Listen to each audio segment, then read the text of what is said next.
Kasi naging okay na naman lahat eh. Oo, okay na. Tapos, parang hindi masyadong Kasi ganun. naiintindihan ko naman yun eh. Ganun talaga eh. Kasi birthday, kahapon ni Nanay Janicia, ano ang message mo sa kanya? Message sa'yo, Ma, alam kong masaya ka, happy birthday, ang wish ko lang sa'yo na good health, kasi nandito lang din kami para alagaan ka. Don't hesitate to call me or to call us. From humble beginnings to international renown, nagsunod-sunod ang swerte ni Manny sa boxing ring, hanggang sa tuluyang umangat ang estado ng kanilang pamumuhay. Hindi naman sana nangihimaso kami, pero ikaw ang nagbabudget. Ikaw ang may hawak ng pera ni Manny. Hindi naman lahat. Kailangan naman may pera din siya. Basta, kinukuha ko lang talaga yung para sa mga bata.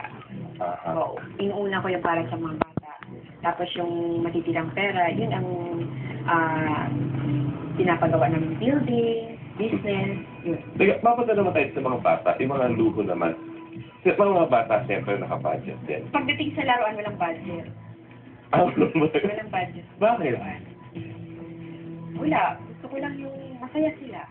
Siyempre, edukasyon. Pero hindi naman to the point na hanggang malaking thousand talaga na 100,000, hindi ganun. May pinabili bang 100,000?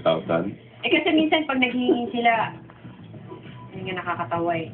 Pag hinihingi sila, Mami, bigyan mo kaming 1 million, bili kami ng laruan. Hindi nila alam ang 1 million pesos, gaano kalaki. Yun na ang hinihingi nila. Sa mga nairegalo sa'yo ni Manny, anong pinaka-paborito? Kung sa akin lang, yung pagmamahal, tsaka maging faithful ka sa akin. Yan lang. Only one lang. Walang number 1, number 2. Ganun lang gusto ko.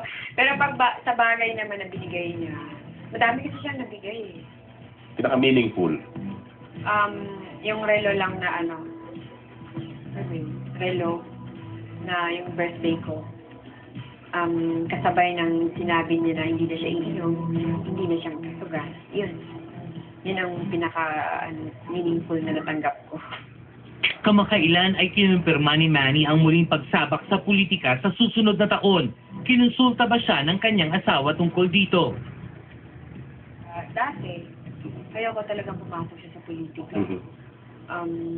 Basta ayoko lang. Gusto ko yung tahimik na lang yung buhay after ng backseat or mag-retire na lang siya.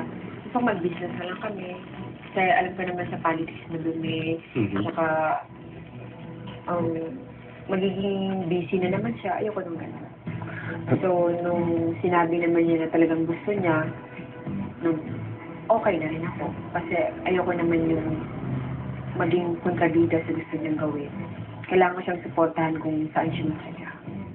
Samantala, habang naghihintay sa susunod na laban ni Manny, magiging abala naman si Jinky bilang pinakabagong endorser ng Bello Medical Clinic. Finally, you embrace na yung mga Bello procedures. Bakit mo kinailangan, samantala maganda ka naman, sexy ka naman, bakit kailangan pa? Gusto ko lang na di ba, katatapos sila ng anak. Okay. Di ba, gusto ko sumexy ulit. Gusto ko maging confident ulit ako sa sarili ko. Na humarap sa tao. Pero, alam ba ni Manny itong pinagagagawa mo? Noong una, hindi ko pinapaalam. Kasi ayaw niya eh. Ayaw niya. Hindi ko rin alam kung bakit ayaw niya. Basta ako gusto kong magpa-sexy, gusto kong magpaganda. Di ba? Para sa kanya naman yun, di ba? Yung mga